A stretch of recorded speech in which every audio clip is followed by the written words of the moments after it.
The atmosphere in Detroit is heavy today. From the very first moment, you could feel something was off, the kind of matchup that strips away any illusion and shows exactly where this team still needs to grow. It's tough to admit, fan, but some truths shout louder when the field becomes a stage for pure reality. And that's why this video matters. Here, we talk honestly about what went down, no sugarcoating, no excuses. So go ahead and show some support, smash that like button if, just like me, you've been thinking nonstop about tonight's matchup, because it helps the channel a lot, and drop a comment below telling me what you think needs to change. I really need your help on this mission. Let's get started. Detroit has to face this mirror, and so do we. Frank Ragnow's absence alone felt like a neon sign flashing right above the line of scrimmage. It wasn't just that the offensive line struggled, it was that everything about the offense looked out of sync, rushed, shaken. When your anchor retires and you don't have the depth to absorb that hit, this is exactly what happens. And when a pass rush like Philadelphia smells blood, they don't ease up. Jalen Phillips was living in the backfield. It didn't matter if the play was a pass or a run, he treated it all the same. He blew right past Penei Sewell more than once, and you could feel the whole structure of the offense cracking each time he got home. And Jared Goff, yes, he had a rough day, a brutally rough day, but pointing the finger at him alone is the easy way out. The truth is, if you're going to blame him, you also have to look directly at the man who chose to ride with him, Brad Holmes. Holmes is the one who signed him. Holmes is the one who didn't step in front of the cameras at the deadline. Holmes is the one who chose not to trade for serious help on the line or in the pass rush. And now you see the consequences. A quarterback rattled, an offense with no rhythm, and a team that looked outclassed in every high-leverage moment. The numbers don't lie. 0 for 5 on 4th down, 1 total sack, 1 interception, just 272 yards of offense. A defense that allowed over 240 passing yards while barely generating any real pressure. A playoff picture shifting under Detroit's feet while teams like the Rams, Eagles, and even the Bears surge forward. And the most painful part? This wasn't a one-off. The Lions have beaten exactly one team that had a winning record at the time of the matchup,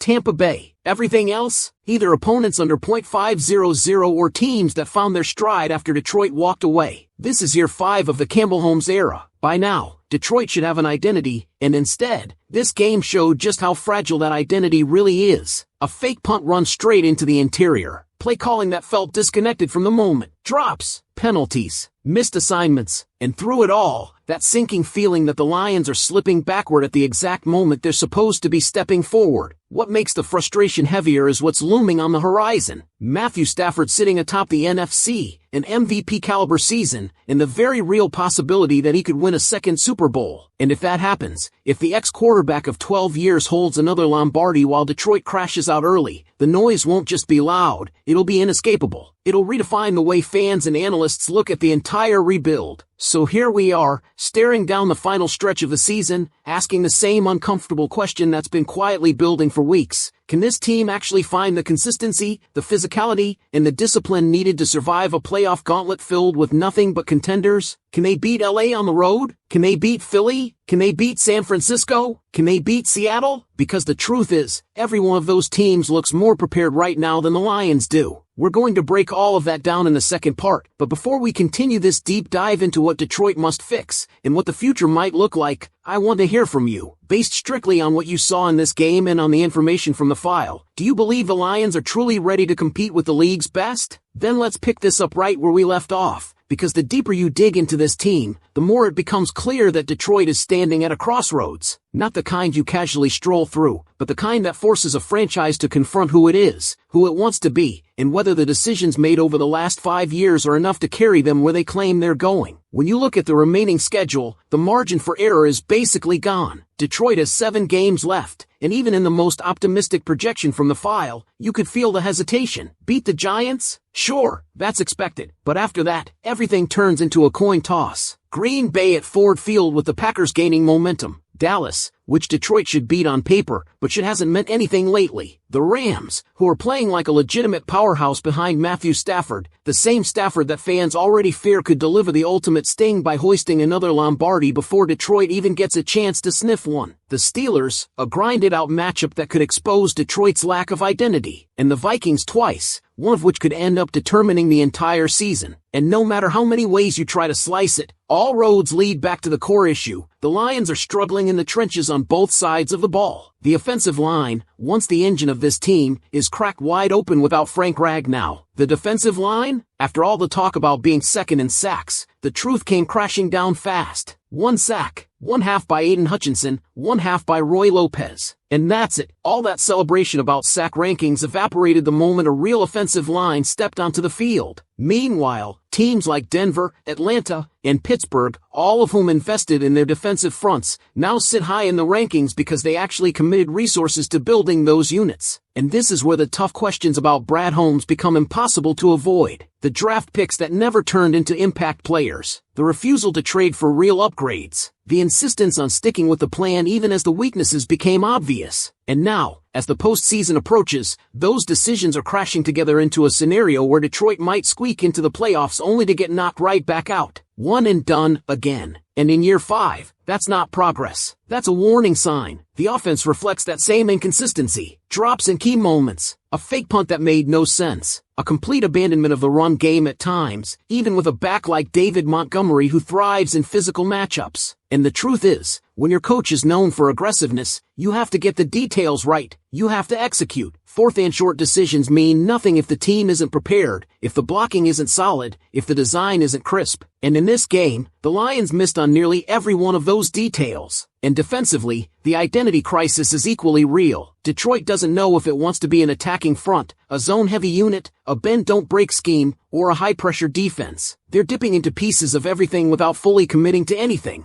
And against the best teams in the league, that's how you get exposed. The Eagles didn't dominate the box score, but they dominated the flow of the game, the physicality, the line of scrimmage, the pressure points where good teams punch and don't stop punching. That's why so many fans feel the weight of what happens next. It's not just about wins and losses anymore. It's about the future of this franchise. Extensions for Brad Holmes and Dan Campbell hang in the balance. That's not speculation. That's the reality of a GM-coach partnership entering its 5th year without a deep playoff run. And history isn't exactly kind to duos that fail to reach the Super Bowl in those first 5 seasons. When you look at every combination over the past several decades, the trend is always the same. Championship pairings break through early. If they don't, the clock starts ticking louder. That's why this team's next step matters more than ever. Because if the Lions limp into the postseason and get bounced immediately, the questions won't be whispers anymore. They'll be full-volume debates about identity, direction, roster building, coaching, and whether standing pat is still an option. Lions fans waited decades just to be taken seriously. Now they're waiting to see if this team can finally deliver on something bigger than a feel-good season. So here's where I leave it to you once again, because your voice shapes these conversations as much as the results on the field. After everything from the file, after the collapse against Philadelphia, after the warning signs that have been building for weeks, do you still believe this team can pull itself together and survive the playoff gauntlet that's waiting for them? I want to see your thoughts, your predictions, and your expectations down in the comments. And if you're rocking with the channel, hit that like button, subscribe, and check out the videos popping up on the screen next. Picking up exactly where we left off, because the weight of this season doesn't disappear the moment we wrap up a 2-part breakdown. If anything, everything inside that file points to a bigger truth. The Lions are entering the most defining stretch of the Campbell-Holmes era, and every flaw that's been hiding beneath the surface is now exposed under stadium lights for the entire league to see. The biggest issue is this uncomfortable reality the file keeps hammering. Detroit hasn't beaten real contenders. Not one truly established, healthy, over .500 opponent besides Tampa Bay at the time they played them. And that matters, not because fans want to be negative, but because playoff football is contender football. There are no Cincinnati's playing injured, no Washington teams collapsing into irrelevance, no soft stretches of schedule to lean on. It's 4 straight weeks of facing only teams like the Rams, Eagles, 49ers, Seahawks, Cowboys, and right now, Detroit hasn't shown they can survive those kinds of fights. And that's why every detail from this last game feels so alarming. 0 for 5 on 4th down. The same hyper-aggressive style that once looked fearless now looks reckless, like the team is forcing identity instead of executing it. Missed blocks, missed reads, drops in crucial situations. It wasn't a team that needed more luck. It was a team that needed more structure, more preparation, more polish. The kind of polish you only see from franchises that know exactly who they are. But Detroit, at this moment, looks lost between versions of itself. Not the scrappy rebuild team anymore, not the confident 2023 juggernaut, and not the finished Super Bowl contender they claim to be. It's a weird gray area, too good to ignore, not good enough to trust. And that's why the frustration in the file feels like it's boiling over. This isn't panic. It's disappointment layered on top of years of emotional investment, and it circles back, again and again, to the front office. When your offensive line is collapsing, when a pass rusher is living in your backfield, when your trenches, both sides, crumble the moment they're punched, that's roster construction, that's talent evaluation, that's depth planning, and you could feel the frustration in every line of the file, the picks that didn't pan out, the players drafted for roles they never filled, the opportunities to build something stronger that slipped away. Because the hard truth is this: if Detroit flames out early and Stafford does what many fans fear he might, if he carries a Rams roster to another deep postseason run, then the narrative surrounding the Lions shifts dramatically. Not because of emotion, not because of nostalgia, but because it highlights something fans don't like to admit. Los Angeles built a resilient, complete team around him, and Detroit is still searching for that formula. The irony is brutal. The Lions could be entering their most successful era in decades at the exact same moment their former quarterback is shining brighter than ever. And that emotional collision is something every fan feels, even if they don't want to say it out loud. But here's the thing: the season isn't over, and that's part of why the tone inside the file swings between frustration and reluctant hope. Because if Detroit can get in, if they somehow flip that switch, if this coaching staff finds consistency, if the offensive line stabilizes enough to keep Goff upright, if the defense finally establishes who it wants to be, then yes, a run is still possible. But not with what we saw in that Eagles game. Not with execution like that. Not with miscommunication, missed assignments, and no clear identity on either side of the ball. This stretch, Giants, Packers, Cowboys, Rams, Steelers, Vikings twice, is the truth serum. There's no hiding. Detroit is going to show us exactly who they are, for better or worse. And everything they do from here forward becomes the evidence used to judge whether this regime has earned year 6, or whether the conversation shifts to something much more serious. So now I want to turn it back to you once more, because all of this, from the frustration in the file to the emotional weight of this moment, comes down to one simple question. After watching this team's struggles, their missed opportunities, and the difficult path that lies ahead, do you believe they can turn this season into something real, or is the warning we just saw too big to ignore? Then let's carry this forward, because the story of this Lions season doesn't end with frustration. It deepens with context, pressure, and the reality that everything happening right now is shaping the franchise's next era. And what becomes even clearer as we push deeper into the details from the file is that Detroit isn't just fighting for wins anymore. They're fighting to prove that the entire foundation they've built is strong enough to withstand adversity without collapsing. What stood out most in that breakdown wasn't just the mistakes on the field, it was the emotional exhaustion underneath it. You can feel it between the lines. Fans aren't angry because the Lions lost a game. Fans are angry because the same cracks that showed up in past seasons are resurfacing again, right when this team is supposed to be past all of that. After 5 years, fans expect growth, refinement, the kind of maturity that shows up in clutch moments. Instead, they watched a game where Detroit looked overwhelmed, disorganized, and physically outmatched. And that hits harder when the expectations are higher. The fourth down decisions are a perfect example. Aggressiveness only works when the team around it is sharp, disciplined, and executing. But 0 for 5? That's not bravery. That's a team stumbling into chaos without the fundamentals to back it up. When the offensive line can't hold long enough for designs to develop, when your protection breaks down at the snap, when your run game gets abandoned, those aggressive calls don't inspire confidence, they expose flaws. And the defense, which should be the heart of this team's new identity, feels like it's slipping into a pattern fans have seen too many times. The pass rush was supposed to be a strength, but one sack shared between Hutchinson and Roy Lopez isn't enough when you're facing contenders. And the file was blunt about it. All that talk about sack rankings meant nothing when a playoff-caliber opponent took the field. Good teams don't just flash numbers, they dominate when it matters. Detroit didn't. They looked slow, reactive, and unsure of what their defensive personality even is. Meanwhile, the emotional weight of what Matthew Stafford is doing out west lingers over all of this like a shadow. You can feel how much that possibility bothers fans, not because they hate him, but because it highlights what Detroit is still chasing. Watching him push the Rams toward another deep postseason run while the Lions stumble is like reopening an old wound right as it was starting to heal. And if he does win another ring, the file made it very clear what that will do to the conversation surrounding this franchise. It's not just about jealousy, it's about what it means for the legacy of this rebuild. And this is where the heart of the frustration lies. This team is too talented to be performing like this. Too experienced, too invested, too deep into this regime's timeline. And that's why every remaining game feels like it carries the weight of a playoff game. Because it does. Campbell and Holmes are at the stage where progress isn't measured by being competitive or playing hard or almost winning. It's measured by results and postseason impact. So when fans look at the upcoming stretch, Giants, Packers, Cowboys, Rams, Steelers, Vikings twice, they're not just asking whether Detroit can win these games. They're asking whether the Lions can find the version of themselves they were promised. A version that doesn't disappear when the lights are bright. A version that can handle adversity without unraveling. A version that can finally stand toe-to-toe with real contenders and not flinch. Because that's the crossroads. Either this stretch becomes the turning point where Detroit proves it's more than hype and good intentions, or it becomes the confirmation of every warning sign the file laid out. So now let's close it out the way Lions videos should, with the community. Drop your thoughts below. After everything we've broken down, everything exposed in that Eagles game, and everything ahead, do you still believe this team can pull off a turnaround and make noise in the postseason? Or do you think this season is headed toward a harsh reality check? I want to hear every take, every prediction, every expectation. Let your voice be part of this conversation, and continuing right from that moment, because this part of the story is where the pressure, the emotion, and the truth collide head-on. What makes this situation so heavy for Lions fans isn't just the fear of missing the Super Bowl window, it's the realization that the excuses are gone. Year 5 isn't early in a rebuild anymore. It's the point where the identity should be solid, the roster should be stable, and the team should be capable of taking a punch from any contender and punching right back. But based strictly on everything in the file, this team looks like it's losing the exact traits it was once known for. And that's why the tone in the file swings between disappointment and blunt honesty. Fans aren't being negative, they're reacting to what's right in front of them. The offensive line, once the backbone of the entire roster, has become a liability without Frank Ragnow holding it together. When your former anchor retires, and you're left patching together the interior with rookies and rotational players, you're not a championship-caliber team. Not yet. Jalen Phillips didn't just win his matchup, he controlled the entire game. And when one pass rusher takes over like that, it exposes every structural problem on both sides of the ball. The same goes for the defensive front. All season long, Detroit heard chatter about ranking near the top in sacks, but the moment they faced a real offensive line, the production evaporated. One shared sack between Hutchinson and Roy Lopez is not enough. Not when your playoff competition features elite offensive lines and veteran quarterbacks who won't gift you mistakes. And that's where fans are right to question the roster building. When you draft for roles that never materialize, when you pass on opportunities to add proven talent, when you lean too heavily on upside instead of certainty, this is the result, a roster capable of winning games, but not capable of dominating when it absolutely must. And the emotional toll is real. The file made it clear. Lions fans are tired. Tired of being told to be patient. Tired of hearing we're still building after all this time. Tired of moral victories. Tired of excuses. Tired of being asked to celebrate regular season storylines while playoff caliber teams humiliate them on national stages. The pain doesn't come from losing. It comes from believing this team was finally ready, only to watch them shrink when the moment arrived. Meanwhile, the specter of Matthew Stafford hangs over everything. The thought of him winning another Super Bowl, while Detroit is still trying to prove it belongs, is more than just uncomfortable. It's symbolic. It represents the fear that the Lions might once again find themselves on the outside looking in while someone else, someone who wore Honolulu blue for over a decade, reaches the mountaintop twice before Detroit reaches it once. And that possibility forces fans to confront a question they didn't think they'd have to ask in year 5. Did the Rams really win the trade? And what does that say about the trajectory of this franchise? But here's the truth. This season isn't written yet. That's the silver lining buried beneath the frustration. 7 games remain. A playoff berth is still achievable. A turnaround, while difficult, is still possible. And if Detroit stabilizes the offensive line even slightly, if Campbell tightens the in-game decisions, if the defense finds a real identity instead of drifting between philosophies, if the stars play to the level they're capable of, then yes, this team can still salvage something meaningful. But that if is enormous, and fans know it. This is where the Lions must decide who they are. Are they a talented team that cracks under pressure? Or a team capable of finally breaking the cycle? Because everything from here on out matters, not just for the season, but for the legacy of this regime. And before we close this chapter, I want your voice in this conversation. After everything from the file, after the breakdowns, the frustrations, the warning signs, and the emotional weight of this moment, do you think this team can steady themselves, lock in, and finish the season like true contenders? Or do you believe this version of the Lions is headed toward a harsh reality in the postseason? Drop your take below, hit that like button, subscribe to the channel, and check out the videos appearing on your screen now. We're breaking down everything that comes next for Detroit, picking this up again, because the weight of everything in that file doesn't just fade once the video ends. It sits there, pressing on every question Lions fans have been asking for years but are now being forced to confront head-on. And the more you unpack the implications of this season, the clearer it becomes that Detroit is approaching a moment of truth unlike anything this era has faced. What makes the tension so heavy right now isn't simply that the Lions are losing games, it's the pattern of how they're losing. It's the same issues showing up every time they face a high-level opponent, the trenches collapsing, the offense struggling to stay on schedule, the defense unable to generate consistent pressure, and the coaching staff slipping into desperation mode instead of disciplined execution. These aren't one-off mistakes. These are symptoms of a roster and identity that still haven't fully matured. And that's the part from the file that hits the hardest. Detroit is playing like a team that doesn't know who it is anymore. In 2022 and 2023, they fought with clarity and purpose. They ran the ball with authority. They controlled the line of scrimmage. They played with confidence. Now, it feels scattered, fragmented. A team reacting instead of dictating. A team hoping for sparks instead of generating consistency. That's why every fourth down decision from Campbell feels heavier now. Not because aggressiveness is wrong. He built his culture on that edge. But because aggressiveness only works when the foundation is solid. When your offensive line is patchwork, when your quarterback is rattled, when your playbook shrinks because protection is unreliable, those decisions stop feeling fearless and start feeling desperate. That's what 0 for 5 really represents. Not failure, fragility. The defensive front shows the same cracks. You can't survive in January with a pass rush that disappears the moment it faces a competent offensive line. Hutchinson can't do it alone, and the file made that painfully clear. One shared sack isn't enough. The Lions' struggles in the trenches aren't bad luck. They're structural, and structural problems don't magically fix themselves when the playoffs arrive. And then there's the emotional element, the thing that the numbers can't capture but the file did perfectly. Lions fans aren't just disappointed. They're exhausted, because they've